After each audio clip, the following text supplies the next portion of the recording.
Chers internautes, bonjour, merci de nous rejoindre pour cette nouvelle édition d'Informatique News Hebdo, votre hebdomadaire dédié à l'actualité de l'informatique et des télécoms pour les professionnels. Et pour revenir sur l'actualité de la semaine, comme donc chaque semaine, je suis en compagnie de notre rédacteur en chef, Guy Hervier. Bonjour Guy. Bonjour Jean-François. Alors Guy, parmi les sujets qui ont tenu notre attention, et votre attention plus particulièrement d'ailleurs, un des grands fournisseurs du secteur, Oracle, qui annonçait cette semaine, enfin la semaine dernière plutôt d'ailleurs, un virage à 90, en tout cas une orientation encore plus marquée sur le cloud. Alors j'allais vous dire, c'est pas nouveau chez Oracle, mais bon là visiblement on passe la seconde en matière de cloud chez Oracle, pour dire les choses un peu trivialement. Effectivement, donc on ne rappellera pas les déclarations de Larry Ellison sur le cloud il y a quelques années, je pense que les choses ont bien changé. Donc là, l'annonce en fait, c'est, et peut-être avant de parler de l'annonce, c'est qu'on parle de cloud, mais le cloud c'est des data centers et c'est de l'investissement, donc c'est vraiment du concret, du matériel. Donc l'annonce d'Oracle, c'est qu'en fait il va mettre en place 12 nouveaux data centers dans les 2 ans qui viennent. Donc c'est important, c'est un quadruplement de la base existante pour les services cloud. Donc c'est quand même une évolution assez significative.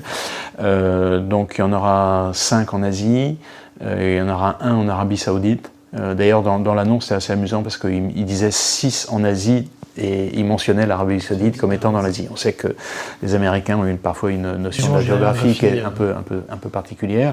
2 en Europe, donc Amsterdam et Suisse. 2 aux États-Unis plutôt pour orienter sur le secteur de la défense, et puis 2 au Canada. Donc ça c'est et donc en même temps Oracle annonçait ses résultats, et pour montrer un peu aussi l'évolution vers le cloud. En fait, alors rappelons déjà que Oracle est présent sur les 3 segments du cloud, donc l'infrastructure, le IaaS, le PaaS et le SaaS. Le SaaS évidemment, puisque c'est un fournisseur d'applicatifs, donc ces applicatifs peuvent être consommés sur le cloud. Et il a racheté en plus des acteurs qui avaient uniquement des offres SaaS. Absolument. Et donc c'est sur ce dernier créneau, le SaaS, que Oracle est le plus développé, puisque en gros c'est 1,1 milliard sur 9,6 milliards, donc ça c'est pour le SaaS. Si on fait l'ensemble de toutes les activités cloud, c'est 16%. Donc on voit que c'est significatif, mais il y a encore beaucoup de chemin à faire. Et là, donc ça se décompose. Le SaaS c'est 1,1 milliard, donc ça c'est quand même, ça veut dire que c'est très important, enfin c'est plus important, et donc la part des applications que Oracle propose sous forme de cloud est quand même aujourd'hui significative, sachant qu'après il faut voir quelles applications, parce que vous avez rappelé, il a racheté des éditeurs qui étaient sur le cloud, donc évidemment ils restent cloud, ils vont pas aller vers le on-premise. À l'inverse, pour ce qui est ERP Oracle, la proportion qui est proposée sur le cloud est encore très très faible. Donc ça c'est la première chose. Et puis après sur le reste, le IaaS et le PaaS, où Oracle prétend devenir un concurrent de AWS, de Azure et Google. Là on en est encore très loin, puisque dans les chiffres qui sont indiqués sur le dernier trimestre, on en est à 400 millions de dollars, donc c'est quelque chose qui est quand même relativement modeste. Sachant que sur l'ensemble des activités cloud, Oracle parle de 44%, alors que la progression de l'activité globale c'est 6%. Donc on voit bien qu'il y a... Alors on pourrait faire le calcul, si on maintient ces 2 taux de progression, à quel moment ça va basculer, mais on n'a pas fait ce calcul, en tout cas ça avance assez rapidement. Et le dernier point quand même où on pourrait mettre un bémol à ces ambitions qui sont très fortes, puisqu'on tend de devenir concurrent de AWS et Google, c'est que si on fait le bilan précisément des investissements qui ont réalisé Microsoft, Google et AWS, les 3 principaux acteurs du cloud public. L'année dernière, on est à 42 milliards de dollars, donc c'est quand même, très important.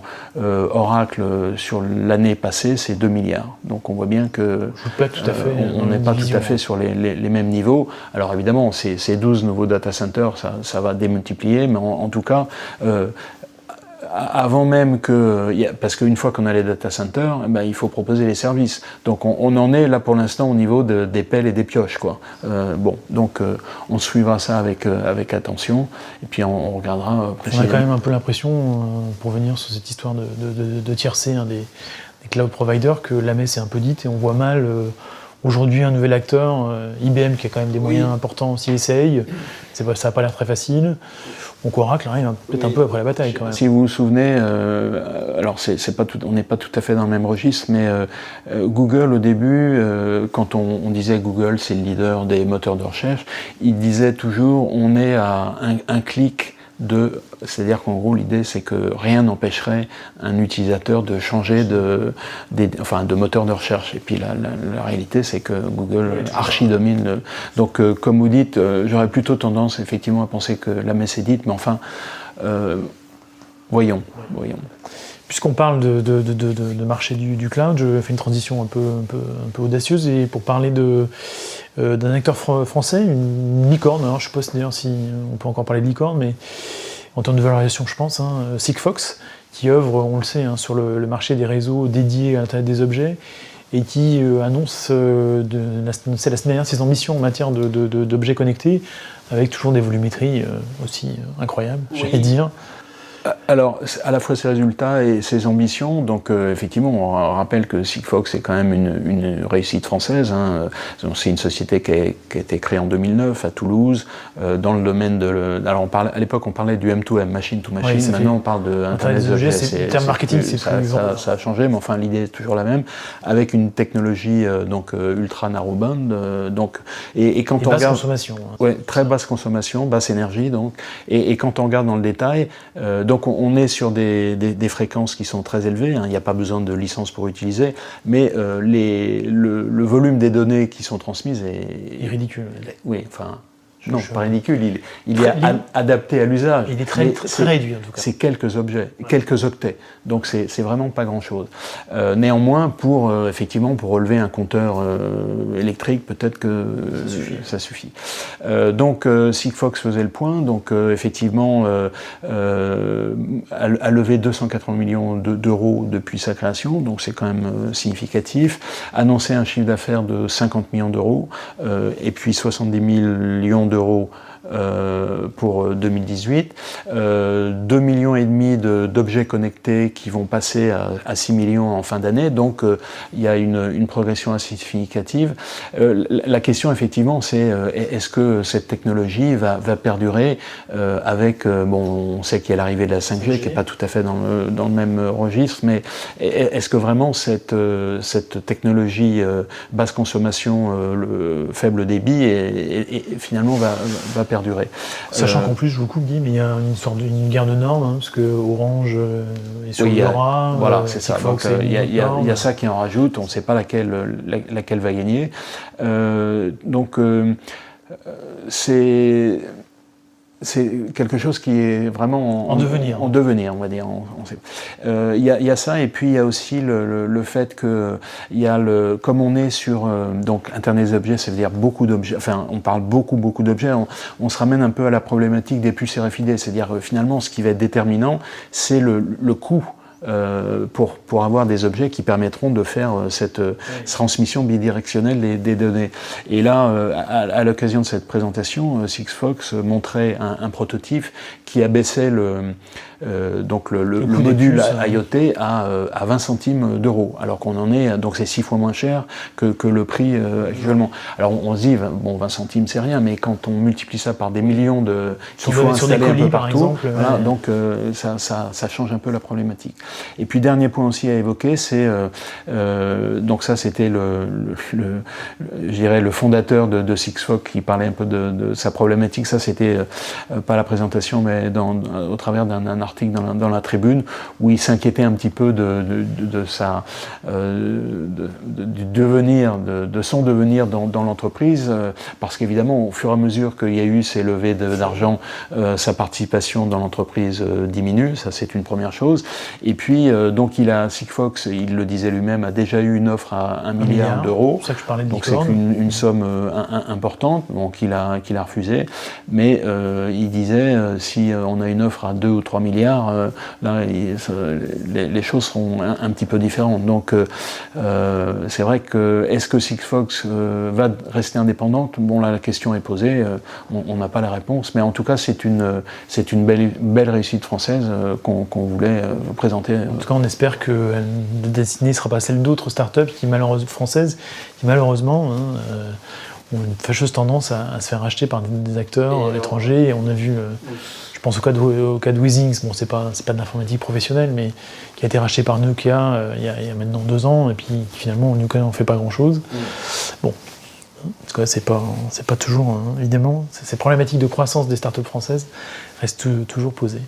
Alors on change complètement d'univers, on vient sur une entreprise qui n'est plus une start-up, IBM, c'est moins qu'on puisse dire, et qui, bon, même si aujourd'hui c'est beaucoup une entreprise de software et de logiciels, mais persiste quand même encore dans le hardware, faut pas l'oublier, et annonce encore, j'allais dire, de nouveaux serveurs, toujours basés sur les technologies RISC, avec par contre des applications toujours très ciblées. Alors effectivement, c'est plus le serveur qu'on met en rack dans le data center de l'entreprise.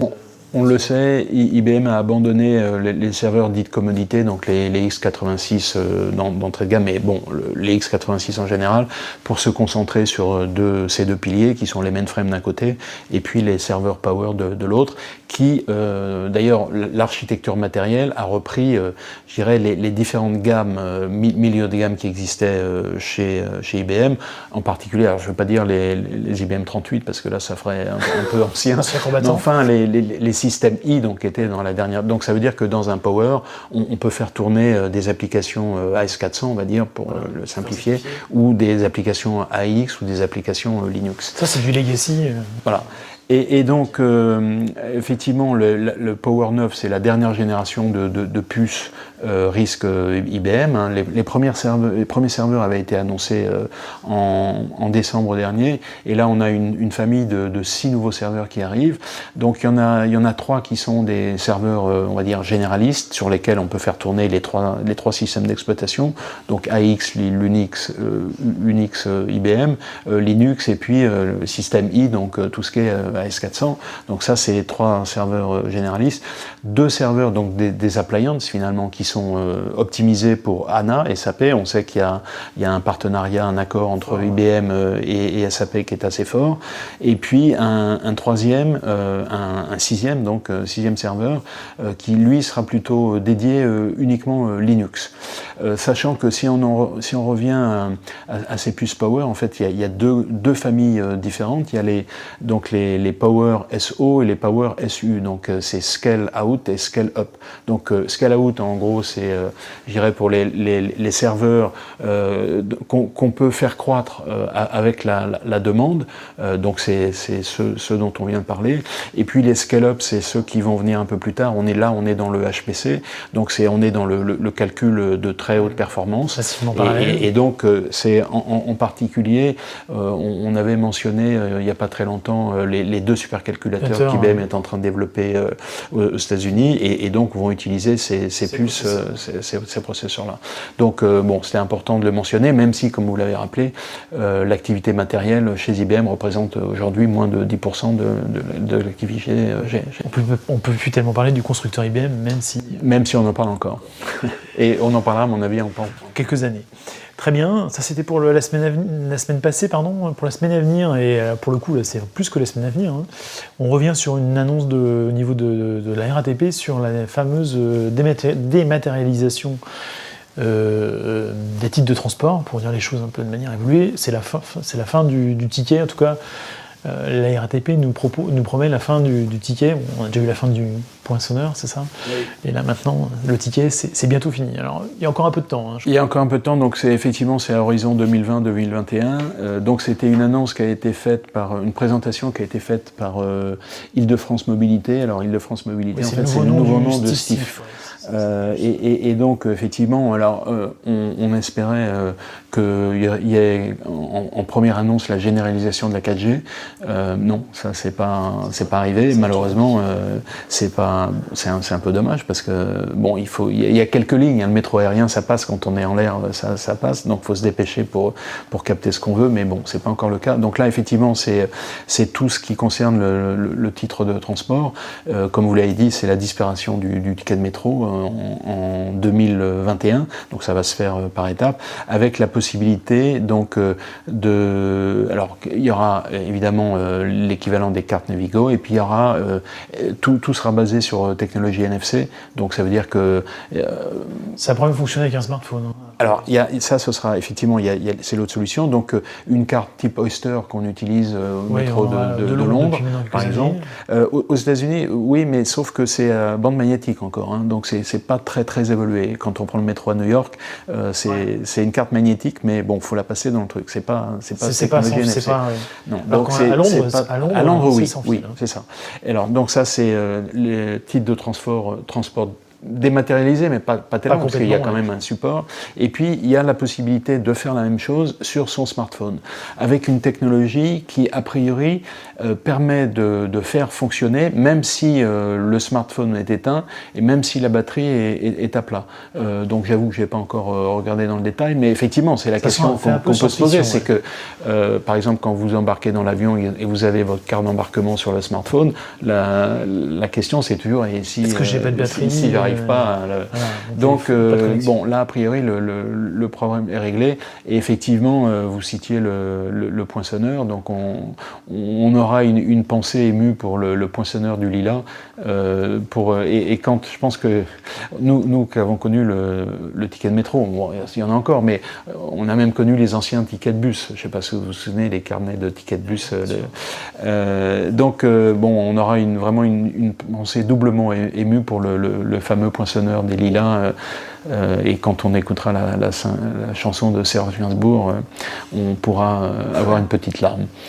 Bon, enfin, je pense pas sûr quand même qu'on regrette beaucoup les tickets, parce que c'est vrai que toujours la fameuse question, est-ce que j'ai un ticket dans mon portefeuille? Là, au moins, tout sera dans le smartphone, ça sera finalement... Donc la question, c'est est-ce que j'ai mon smartphone? Voilà. Qui vient vraiment, on l'a déjà dit, je sais pas combien, plusieurs fois, hein, au cœur de la vie quotidienne, qui est vraiment devenu un objet, et qui va encore devenir un objet incontournable. Oui. Très bien, ça c'était pour alors justement, ça me fait une transition facile avec le dernier sujet, hein, qui est le fameux coup de cœur, coup de gueule. Là, c'est plutôt une alerte, hein, sur, justement, on parlait de smartphone, la mainmise qu'ont les fameux GAFA sur notre vie quotidienne au travers de ces smartphones.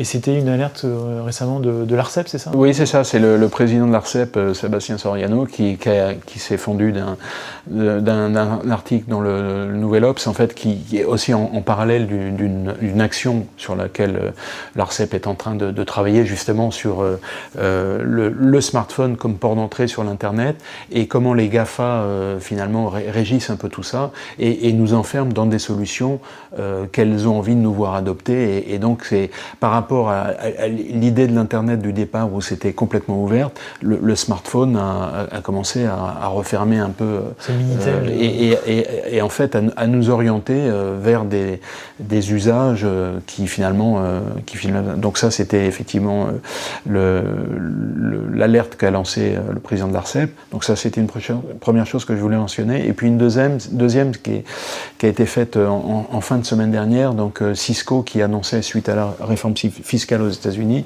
comme Apple, un petit peu. Comme Apple, le rapatriement de 67 milliards de dollars aux États-Unis, donc dont une partie va être payée sous forme d'impôt, bien sûr. Sous forme d'impôt. Et la plus grande partie, alors il y a eu toute la propagande gouvernementale actuelle en disant que cette réforme fiscale va bénéficier aux travailleurs sous forme d'augmentation de salaire, etc. Et là, quand on regarde le détail, en fait, il y en a la plus grosse partie, ça va être pour les dividendes, et puis pour un programme de rachat d'actions. Donc finalement, au lieu, cet argent aurait pu servir à, je sais pas moi, investir dans la R&D, ou augmenter les salaires, ou je sais pas moi, des choses.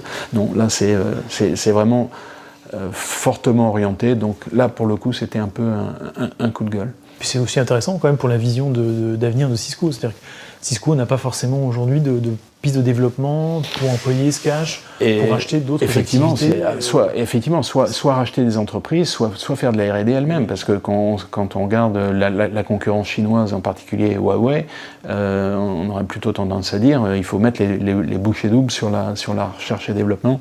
Donc là, on est sur une logique plus financière. C'est d'autant plus regrettable qu'on est dans des activités où la R&D, je veux dire, était mise en avant, bien sûr. En avant, en premier plan, il y a encore quelques temps, et là, apparemment... suffisamment de R&D chez Cisco. Voilà. On va dire ça comme ça. Et bien, on terminera sur ce mauvais point, Guy, pour Cisco. En attendant, pour nos lecteurs qui le souhaitent, je vous propose de retrouver sur une autre vidéo notre invité de la semaine, qui est Sylvain Cassard, le DG France de VMware, qu'on avait d'ailleurs déjà reçu il y a un an, donc c'est l'occasion de revenir un an plus tard sur l'évolution de la société en France, du marché de la virtualisation, de l'infrastructure, parce qu'aujourd'hui VMware va bien évidemment très largement au-delà de la seule virtualisation des data centers. Je vous invite à regarder cette vidéo. Et puis pour les autres, je vous propose de nous retrouver la semaine prochaine pour une nouvelle édition d'Informatique News Hebdo. À très bientôt, merci.